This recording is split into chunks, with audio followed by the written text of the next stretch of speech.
Hello friends, welcome to Devbhoomi क्रज education. Friends, आज हम यहाँ पे अध्ययन करेंगे उत्तराखंड प्रवक्ता भर्ती से संबंधित महत्वपूर्ण एमसीक्यू प्रश्नोत्तरी का। और ये जो प्रश्नोत्तरी रहेगी फ्रेंड्स, ये रहेगा आपका आज का प्रैक्टिस सेट है 7। और इसका जो है आज फर्स्ट पार्ट में लेके आ रखा हूँ।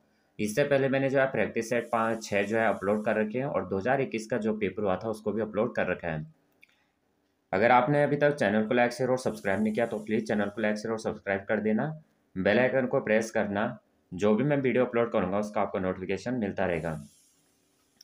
आज का यहाँ पे पहला क्वेश्चन है, राष्ट्रीय अध्यापक शिक्षा परिषद अधिनियम 1993 के अनुरूप एनसीटीई किस वर्ष में स्थापना हुई थी? तो क्वेश्चन नंबर एक जो है क्वेश्चन नंबर 1 का राइट आंसर बनेगा option number A, right answer हो जाएगा 1995। तो एनसीटी की स्थापना राष्ट्रीय अध्यापक शिक्षा परिषद अधिनियम 1993 के अनुरूप वर्ष 1995 में हुई थी और यह शिक्षा से संबंधित सही मामलों पर केंद्र और राज्य सरकारों के लिए एक सलाहकार निकाय है। क्वेश्चन नंबर 2 है, नवंबर 1948 में भारत सरकार ने किसकी अध्यक्षता में विश्वविद्यालयों शिक्षा आयोग की नियुक्ति की थी? तो क्वेश्चन नंबर 2 का यहाँ पे राइट आंसर है डॉक्टर राधाकृष्णन आयोग। तो डॉक्टर एस राधाकृष्णन की अध्यक्षता में नवंबर 1948 में भारत सरकार ने विश्वविद्यालय शिक्षा आयोग की नियुक्ति की थी। विश्वविद्यालय शिक्षा में सुधार के लिए इस आयोग ने सुझाव दिया था। नेक्स्ट क्वेश्चन, उत्तर प्रदेश में मुस्लिम समुदाय के एक वर्ग ने बहुत से आज़ाद स्कूल खोले और मौलाना मोहम्मद अली के नेतृत्व में वर्ष 1920 में जामिया मिलिया इस्लामिया या मुस्लिम राष्ट्रीय विश्वविद्यालय की स्थापना भारत के किस शहर में हुई थी? तो ये हुई थी ऑप्शन नंबर डी हो जाएगा अलीगढ़ में। तो जामिया मिलिया इस्लामिया संयुक्त प्रांत भारत के अलीगढ़ में मूल रूप से 1920 में एक संस्था के रूप में स्थापित किया गया। 1988 में भारतीय संसद के अधिनियम द्वारा एक केंद्रीय विश्वविद्यालय बना और उर्दू भाषा में जामिया का अर्थ है विश्वविद्यालय और मिलिया का अर्थ है राष्ट्रीय। नेक्स्ट क्वेश्चन, निम्नलिखित में से किस विश्वविद्यालय ने वर्ष 1962 में पत्राचार पाठ्यक्रमों की शुरुआत की गई थी? तो क्वेश्चन नंबर 4 का डी राइट आंसर हो जाएगा दिल्ली विश्वविद्यालय। तो 1960 में डॉक्टर कोठारी की अध्यक्षता में एक विशेषज्ञ समिति ने पत्राचार कार्यक्रम शुरू करने की अनुशंसा की थी। परिणाम स्वरूप 1962 में जो है दिल्ली विश्वविद्यालय में school of correspondence and continuing education प्रारंभ हुआ था। तो राइट आंसर हमारा ऑप्शन नंबर डी हो जाएगा दिल्ली विश्वविद्यालय। क्वेश्चन नंबर 5 करेंगे, एक अति आच्छाद कौशल विनियामक राष्ट्रीय व्यावसायिक शिक्षा एवं प्रशिक्षण परिषद NCVTET किस वर्ष अधिसूचित हुई थी? तो ये है NCVET। तो ये किस वर्ष यहाँ पे जो है अधिसूचित किया गया था? तो ये किया गया था 2018 में। तो अति आच्छाद कौशल विनियामक राष्ट्रीय व्यावसायिक शिक्षा एवं प्रशिक्षण परिषद NCVET वर्ष 2018 में अधिसूचित हुई थी। NCVET और को कौशल विकास और उद्यमशीलता मंत्रालय MSDE द्वारा 5 दिसंबर 2018 को अधिसूचित किया गया था। NCVET में मौजूद कौशल विनियामक निकाय राष्ट्रीय कौशल विकास एजेंसी NSDA तथा राष्ट्रीय व्यावसायिक प्रशिक्षण परिषद NCVT समाविष्ट होंगे और यह एक व्यापक कौशल विनियामक के रूप में कार्य करेगा। क्वेश्चन नंबर 6 है, नीचे दिए गए कथन दिए गए हैं। कथन 1 दिया गया, कथन 2 दिया गया है। कथन 1 दिया गया है कि योग शरीर के साथ मन तथा मन का आत्मा के साथ संयोजन है। और कथन 2 कह रहा है कि मूल्य आधारित शिक्षा तथा पर्यावरण आधारित शिक्षा दोनों विद्यालय महाविद्यालय स्तर की शिक्षा में चलाए जा रहे हैं योग प्रोग्रामों के अंगभूत हो सकते हैं। तो क्वेश्चन नंबर 6 का यहाँ पे राइट आंसर बनेगा option number A, right answer हो जाएगा। कथन 1 और 2 दोनों सही है। तो योग का अर्थ है संयोजन या स्वयं के साथ संयोजन, शरीर मन और आत्मा के मध्य, मानवता के साथ, प्रकृति के साथ और सर्वशक्तिमान शक्ति के साथ संयोजन। मूल्य आधारित शिक्षा तथा पर्यावरण शिक्षा दोनों विद्यालय महाविद्यालय स्तर की शिक्षा में चलाए जा रहे योग कार्यक्रमों के अंगभूत हो सकते हैं। क्वेश्चन नंबर 7, निम्नलिखित में से कौन प्रामाणिक मूल्यांकन के उदाहरण है? तो यहाँ पे बी राइट आंसर हो जाएगा, विद्यार्थी का स्व मूल्यांकन।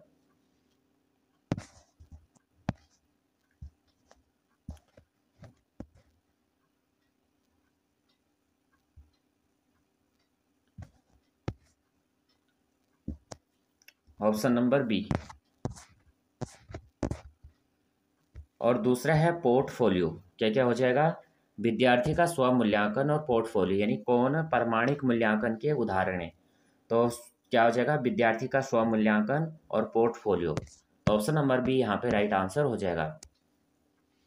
नेक्स्ट क्वेश्चन है, संगठनात्मक संचार प्रकृति का होता है। तो क्वेश्चन अब यहाँ पे थोड़ा इसके बारे में देख लेते हैं कि जो छात्रों के स्व मूल्यांकन और पोर्टफोलियो और प्रदर्शनियां प्रामाणिक मूल्यांकन के उदाहरण हैं। प्रामाणिक मूल्यांकन छात्रों के सीखने का मूल्यांकन करने की एक विधि है जो मानकीकृत परीक्षणों या चेकलिस्ट का उपयोग नहीं करता है, बल्कि कार्य और असाइनमेंट जो वास्तविक दुनिया की स्थितियों और समस्याओं की नकल करते हैं मापने का एक तरीका है कि छात्र विभिन्न संदर्भों और परिदृश्यों में अपने ज्ञान और कौशल को कितनी अच्छी तरह लागू कर सकते हैं और उन्हें साक्ष्य के आधार पर सार्थक प्रतिक्रिया दे सकते हैं। क्वेश्चन नंबर यहाँ पे 8 है, संगठनात्मक संचार डैश प्रकृति का होता है। तो option number D right answer हो जाएगा, प्रायोगिक अप्लाइड। तो किसी भी प्रकार का संगठन के कामकाज के लिए संगठनात्मक संचार अनिवार्य है।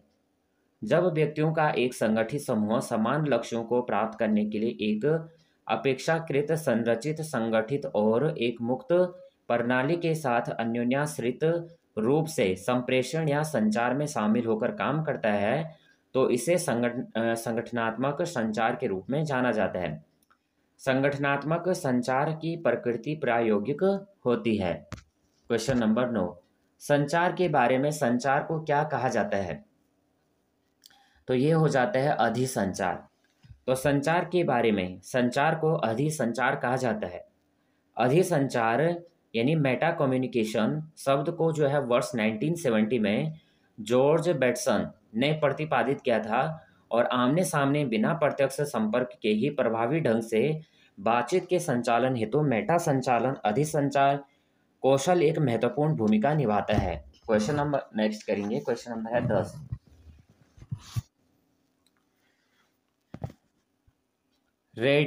अगला है, संप्रेषण मीडिया के अभ्युदय का कालक्रम है। संप्रेषण मीडिया के अभ्युदय का कार्यक्रम है। तो राइट आंसर हमारा होगा सबसे पहले समाचार पत्र, फिल्म, उसके बाद है रेडियो, उसके बाद आ जाते हैं टेलीविज़न और फिर है इंटरनेट। तो option number B right answer हो जाएगा। तो संप्रेषण मीडिया के अभ्युदय का जो कालक्रम है, सबसे पहले समाचार पत्र, फिर फिल्म आएगी, फिर रेडियो आएगा, टेलीविज़न होगा और इंटरनेट होगा।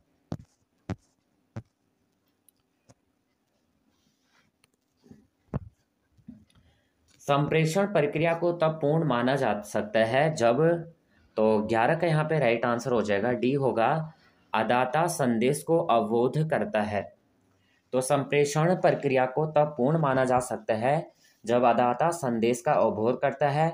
संप्रेषण प्रक्रिया के अंतर्गत जब प्रेषक द्वारा उचित माध्यम से प्रेषित संदेश प्रेषित को प्राप्त हो जाए और वह उसके निहित अर्थ को समझकर उसकी प्रतिपुष्टि प्रेषक भेज दे, तो माना जाता है कि संप्रेषण प्रक्रिया पूर्ण हो गई है। क्वेश्चन नंबर है 12, संप्रेषण बाधाओं की सूची में निम्नलिखित में क्या शामिल नहीं है? तो 12 का यहाँ पे सी राइट आंसर हो जाएगा, दार्शनिक। तो दार्शनिक को संप्रेषण बाधाओं की सूची में शामिल नहीं किया जाता है। संचार बाधाओं की सूची के अंतर्गत निम्न बाधाएं आती हैं। कौन कौन सी हैं? सबसे पहले वास्तविक बाधाएं, मनोवैज्ञानिक बाधाएं, सिमेंटिक या भाषा बाधाएं, शारीरिक बाधाएं।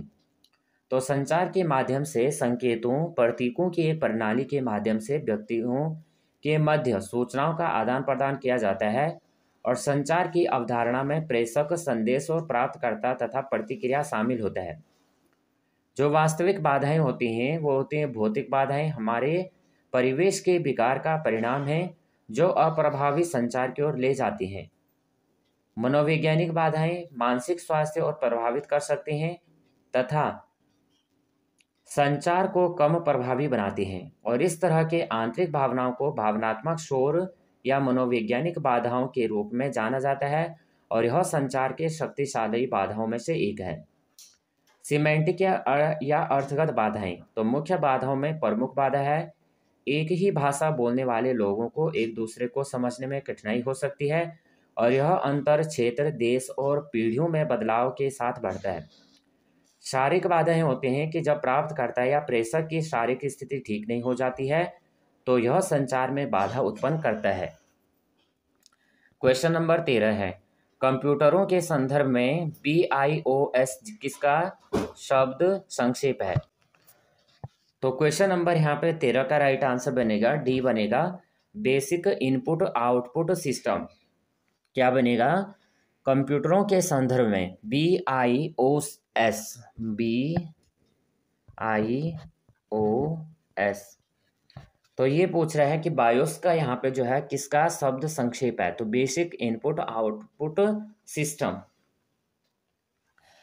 तो अंग्रेजी के बेसिक इनपुट आउटपुट सिस्टम शब्द का संक्षिप्त रूप है ये IBS, कंप्यूटर को दिए जाने वाले निर्देशों का एक समूह है। ये निर्देश कंप्यूटर में एक चिप में संरक्षित रहते हैं और इनको डिस्क को फेल होने से बचाने के उद्देश्य से तैयार किया जाता है। नेक्स्ट क्वेश्चन है, BCD का तात्पर्य क्या है? BCD का तात्पर्य है यह बाइनरी कोडेड डेसिमल। क्या है? Binary coded decimal. तो यहाँ पे जो है यह BCD बाइनरी कोडेड डेसिमल, यह दशमलव संख्या डेसिमल नंबर को उनके बाइनरी समकक्ष में बदलने की एक अन्य प्रक्रिया है। इसमें डेसिमल के प्रत्येक अंक को 4 बिट की एक अन्य प्रक्रिया है और इसमें डेसिमल के प्रत्येक अंक को 4 बिट बाइनरी या 8 बिट आमतौर पर 4 बिट में बदल दिया जाता है। जैसे 89, तो क्या हो जाएगा? तो ये हो जाएगा 1000 में से क्या 1001 को माइनस 1000, तो ये हो जाएगा BCD। कपट पूर्वक किसी अन्य व्यक्ति का बैंककारी ब्यौरा प्राप्त करने के लिए पाठ्य संदेश प्रेषित करने की क्रिया कहलाती है। तो ये हो जाएगा स्मिशिंग। तो स्मिशिंग फिशिंग का एक रूप है जो किसी को निजी जानकारी प्रकट करने के लिए बरगलाने के लिए सोशल इंजीनियरिंग का उपयोग करता है। कई मामलों में स्मिशर किसी ऐसे व्यक्ति के रूप से पेश होता है जिसे आप जानते हैं या आपसे संवेदनशील जानकारी मांगने के लिए अधिकृत है, जैसे कि तकनीकी सहायता कर्मचारी और सरकारी कर्मचारी, एक बैंक या अन्य बैंक वित्तीय संस्थाएं। कपटपूर्ण किसी अन्य व्यक्ति का बैंककारी ब्यौरा प्राप्त करने के लिए पाठ्य संदेश प्रेषित करने की क्रिया स्मिशिंग कहलाती है। क्वेश्चन नंबर 16 करेंगे, मुंबई के साइबर सुरक्षा प्रकोष्ठ ने एक आतंकवादी संगठन संबंधी सूचना निकालने के लिए उसकी वेबसाइट से घुसपैठ हेतु कुमारी रीना की नियुक्ति की है। रीना की प्रोफाइल का निम्नलिखित में से कौन सा एक उपयुक्त विवरण है? तो option number B right answer हो जाएगा, एथिकल हैकर। तो एक एथिकल हैकर को व्हाइट हैट हैकर भी कहा जाता है। मूल रूप से एथिकल हैकर्स अपने ज्ञान का उपयोग महत्वपूर्ण संगठनों की तकनीकी को सुरक्षित और बेहतर बनाने के लिए करते हैं। निम्नलिखित में से कौन सा कक्षा प्रबंधन का प्रमुख उद्देश्य है? तो ये डी राइट आंसर हो जाएगा, सकारात्मक उत्पादनकारी अधिगम वातावरण परिवेश बनाए रखना। तो कक्षा प्रबंधन छात्रों के लिए एक व्यवस्थित वातावरण स्थापित करता है और उसे कायम रखता है, सामाजिक तथा भावनात्मक विकास को बढ़ावा देता है, शिक्षण अधिगम प्रक्रिया को सरल और प्रभावशाली बनाता है। कक्षा कक्ष प्रबंधन में 2 प्रमुख घटक होते हैं जो इसके प्रमुख तत्वों का निर्माण करते हैं। अब प्रमुख तत्व कौन कौन से हैं? शिक्षक की प्रभावी भूमिका, कक्षा कक्ष का वातावरण। तो राइट आंसर डी हो जाएगा। निम्नलिखित में से किस शिक्षार्थी केंद्रित विद्यार्थियों में विद्यार्थियों के समक्ष चुनौतियां प्रस्तुत की जाती हैं। तो 18 का यहाँ पे सी राइट आंसर हो जाएगा। आगमनात्मक शिक्षण और अधिगम। तो शिक्षण और अधिगम शिक्षार्थी केंद्रीय विधियों में से विद्यार्थियों के समक्ष आगमनात्मक शिक्षण और अधिगम चुनौतियां प्रस्तुत करती हैं, क्योंकि इसमें शिक्षार्थी से ऐसी विधि और शिक्षण तकनीकी का प्रयोग किया जाता है जिसमें पूछताछ, समस्या आधारित डिस्कवरी इत्यादि रहते हैं, जिसमें जो है छात्रों को शुरू में थोड़ी समस्या का सामना करना पड़ता है। सामाजिक मानदंडों के अनुरूप दक्षता का प्रदर्शन कर व्यक्तित्व सफलता से प्रकट केंद्रीय उत्प्रेरक लक्ष्य से मूलभूत मूल्यों को क्या कहते हैं? ये हो जाएगा उपलब्धि मूल्य। तो सामाजिक मानदंडों के अनुरूप दक्षता का प्रदर्शन कर व्यक्ति सफलता से प्रकट केंद्रीय उत्प्रेरक लक्ष्य से मूलभूत मूल्य को उपलब्धि मूल्य कहते हैं। उपलब्धि मूल्य किसी दिए गए कार्य पर सफल होने के लिए व्यक्तियों के पास प्रोत्साहन या उद्देश्य है। विकफील्ड 1994 का ये उद्देश्य है। निम्नलिखित में से किस उपकरण का प्रयोग ऑनलाइन बुलेटिन बोर्ड बनाने के लिए किया जाता है, जहां आप चित्र, पाठ, टेक्स्ट यानी चित्र और पाठ टेक्स्ट करके वीडियो आदि के रूप में सूचना प्रदर्शित कर सकते हैं? तो यहाँ पे बी राइट आंसर हो जाएगा, पैडलेट। तो पैडलेट का प्रयोग ऑनलाइन बुलेटिन बोर्ड बनाने के लिए किया जाता है, जहां आप चित्र, पाठ और टेक्स्ट वीडियो आदि के रूप में सूचना प्रदर्शित कर सकते हैं। आज हर छात्र शिक्षक स्मार्ट लर्निंग के लिए तकनीकी के नवीनतम उपकरणों को अपनाते हैं, और पैडलेट भी एक नया तकनीकी उपकरण है जो छात्रों को एक सामान्य स्थान पर नोट्स पोस्ट करने की सुविधा देकर कार्क बोर्ड की तरह काम करता है। निम्नलिखित में से किस उपकरण का प्रयोग ऑनलाइन बुलेटिन बोर्ड बनाने के लिए किया जाता है? अच्छा, ये क्वेश्चन हो गया। जिग्सा रणनीति निम्नलिखित में से किसका उदाहरण है? तो ये बी राइट आंसर हो जाएगा, सहकारी अधिगम। तो जिग्सा रणनीति एक सहकारी शिक्षण शैली में पाठ्यक्रम सामग्री सीखने का एक कुशल तरीका है। जिग्सा प्रक्रिया समूह के प्रत्येक सदस्य को अकादमिक गतिविधि में खेलने के लिए एक आवश्यक भूमिका देकर सुनने, संलग्न करने और सहानुभूति को प्रोत्साहित करती है। समूह के सदस्यों को एक सामान्य लक्ष्य को पूरा करने के लिए एक टीम के रूप में एक साथ काम करना होता है, और प्रत्येक व्यक्ति जो है अन्य सभी पर निर्भर रहता है। कोई भी छात्र पूरी तरह से सफल नहीं हो सकता जब तक कि हर कोई एक टीम के रूप में एक साथ अच्छी तरह काम न कर ले, और यह डिजाइन द्वारा सहयोग कक्षा में सभी छात्रों के मध्य अंतःक्रिया की सुविधा प्रदान करता है, जिससे वे अपने लक्ष्य को पूरे होने पर एक दूसरे को योगदान देते हैं। क्वेश्चन नंबर 22 है, टी परीक्षण करने हेतु निम्नलिखित में से कौन सा सॉफ्टवेयर प्रयुक्त किया जा सकता है? तो सी राइट आंसर हो जाएगा। अभी यहाँ पे देखते हैं। सबसे पहले यहाँ पे एस एक्सेल क्या हो जाएगा? एस एक्सेल हो जाएगा, और उसके बाद होगा SPSS। क्या होगा? SPSS। तो ऑप्शन नंबर यहाँ पे देखते हैं, सी राइट आंसर बनेगा। क्या है कि टी परीक्षण करने हेतु निम्नलिखित में से कौन सा सॉफ्टवेयर प्रयुक्त किया जा सकता है? तो ये किया जा सकता है SS एक्सेल और SPSS। ज्ञान प्रबंधन के लिए आवश्यक रेखाचित्र, संगठक और बुद्धि उपकरण का प्रकार क्या है जो दूसरों के साथ सहयोग से बनाए गए लेखाचित्र द्वारा अधिगमकर्ता की व्याख्या करने, प्रस्तुत करने और सूचना को व्यवस्थित करने में मदद कर सकता है? तो यहाँ पे जो 23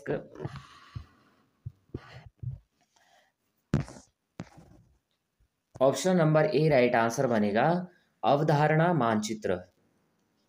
तो ज्ञान प्रबंधन के लिए आवश्यक लेखाचित्र, संगठक और बुद्धि उपकरण का प्रकार अवधारणा मानचित्र का है, जो दूसरों के साथ सहयोग से बनाए गए लेखाचित्र द्वारा अधिगमकर्ता की व्याख्या करने, प्रस्तुत करने और सूचना को व्यवस्थित करने में मदद कर सकता है।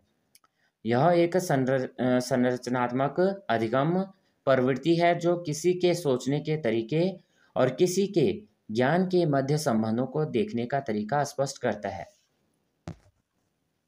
नेक्स्ट क्वेश्चन, विद्यार्थियों के समग्र रूप से विकास के लिए किसी शिक्षक को निम्न में से किस पर जोर देना चाहिए? तो डी राइट आंसर हो जाएगा, मूल्यों संबंधी शिक्षा के साथ साथ परिणाम आधारित शिक्षा। तो छात्रों को समग्र रूप से विकसित करने के लिए एक शिक्षक को मूल्य शिक्षा के साथ साथ परिणाम आधारित शिक्षा पर जोर देना चाहिए। मूल्य शिक्षा एक छात्र के समग्र चरित्र को बढ़ाने की एक प्रक्रिया है और इसमें चरित्र विकास, व्यक्तित्व विकास और आध्यात्मिक विकास भी शामिल है। यह मजबूत चरित्र और मूल्यों के साथ एक समझदार व्यक्ति को विकसित करता है। क्वेश्चन नंबर है 25। अध्यापन के विशिष्ट मॉडलों से विविध प्रकार के विचारों में वृद्धि होती है।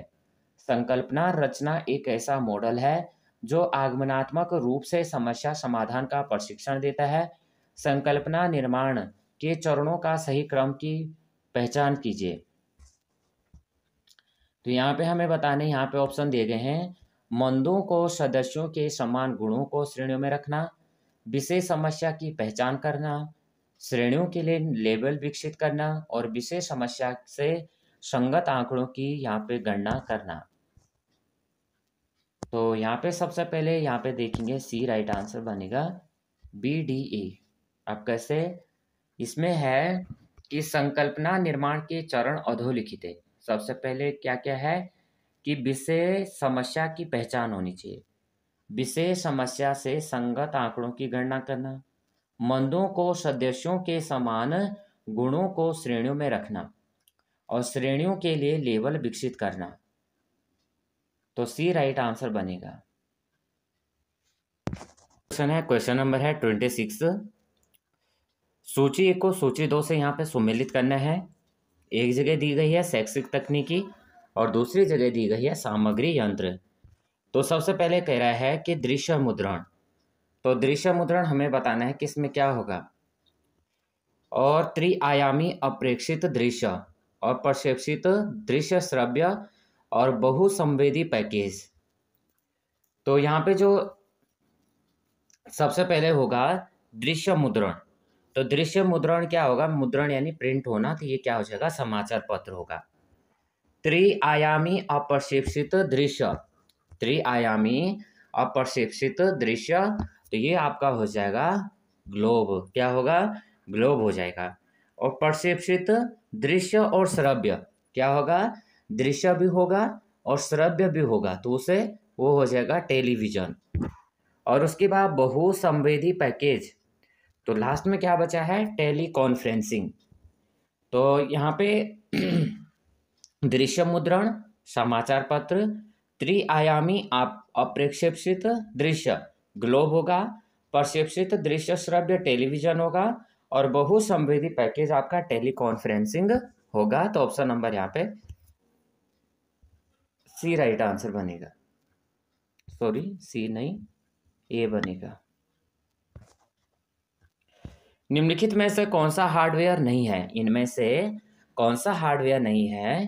तो ऑप्शन नंबर डी हो जाएगा, ट्रांसपेरेंसीज। तो हार्डवेयर वो हिस्सा होता है जिसे हम देख भी सकते हैं और छू भी सकते हैं। शैक्षिक तकनीकी सहायक है, शैक्षिक तकनीकी सहायक है। 28 का यहाँ पे ज्ञान वृद्धि में और प्रभावशीलता एवं निपुणता की वृद्धि में। तो ऑप्शन नंबर यहाँ पे सी राइट आंसर बनेगा। अब शैक्षिक तकनीकी अन्य किस में सहायक है? शिक्षकों के ज्ञान की वृद्धि में, प्रभावशीलता एवं निपुणता की वृद्धि में, शिक्षकों की क्षमताओं एवं योग्यताओं में वृद्धि, शिक्षक कार्य को अधिक प्रेरक एवं रोचक बनाने के लिए, शिक्षण प्रक्रिया को अधिक वैज्ञानिक बनाने के लिए और छात्रों एवं शिक्षकों के व्यक्तिगत शैक्षिक आवश्यकताओं की पूर्ति करना। तो option number C right answer है। 29 है, निम्नलिखित में से किस संचार प्रतिमान में संदेशों के संकेतन एवं विसंकेतन की सबसे अधिक संभावना है? तो डी राइट आंसर बनेगा। ये बनेगा सहयोगात्मक परियोजनाओं पर आधारित क्रियान्वितकारी प्रतिमान। तो संचार प्रक्रिया के अध्ययन का विज्ञान है। यह प्रक्रिया जटिल होती है। संचार की प्रक्रिया को बताने वाला चित्र मॉडल कहलाता है। पहले प्रेषक होगा, संदेश होगा, प्राप्तकर्ता होगा, प्रभाव होगा। तो संचार का मुख्य उद्देश्य श्रोता पर प्रभाव उत्पन्न करना है। इसके लिए प्रेषक विभिन्न अवसरों के अनुसार अपना संदेश बनाता है और उन्हें श्रोता तक पहुंचाता है, जिससे उन पर प्रभाव डाला जा सके। संचार प्रतिमान में संदेशों के संकेतन एवं विसंकेतन की सबसे अधिक संभावना सहयोगात्मक परियोजनाओं पर आधारित क्रियान्वयनकारी प्रतिमान मॉडल में है।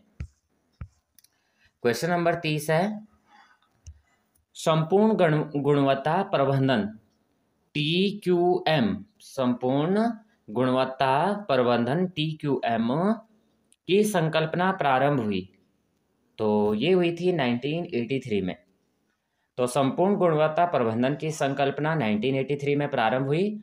कुल गुणवत्ता प्रबंधन के रूप में व्यापार के प्रभावशाली और लचीलापन में सुधार करने के लिए एक दृष्टिकोण है। यह अनिवार्य रूप से पूरे संगठन, हर विभाग, हर गतिविधि, हर स्तर पर हर व्यक्ति को शामिल करने और संगठित करने का एक तरीका है। कुल गुणवत्ता प्रबंधन योजना 1970 के अंत और 1980 के शुरुआत में अमेरिका और इंग्लैंड जैसे विकसित देशों में विकसित की गई थी। कुल गुणवत्ता प्रबंधन वह अवधारणा प्रदान करता है जो किसी संगठन में निरंतर सुधार सुनिश्चित करता है। तो राइट आंसर डी हो जाएगा। तो यहाँ पे फ्रेंड्स हमने जो है टोटल क्वेश्चन हमने यहाँ पे टोटल जो क्वेश्चन के 30 क्वेश्चन के, और यहाँ पे आपके जो है आउट ऑफ 30 कितने क्वेश्चन आपके बने। अगर आपने अभी तक चैनल को लाइक शेयर और सब्सक्राइब नहीं किया तो प्लीज़ चैनल को लाइक शेयर और सब्सक्राइब कर देना, बेल आइकन को प्रेस करना, और आपको वीडियो कैसे लगी आप कमेंट करना। तो जय हिंद, जय उत्तराखंड।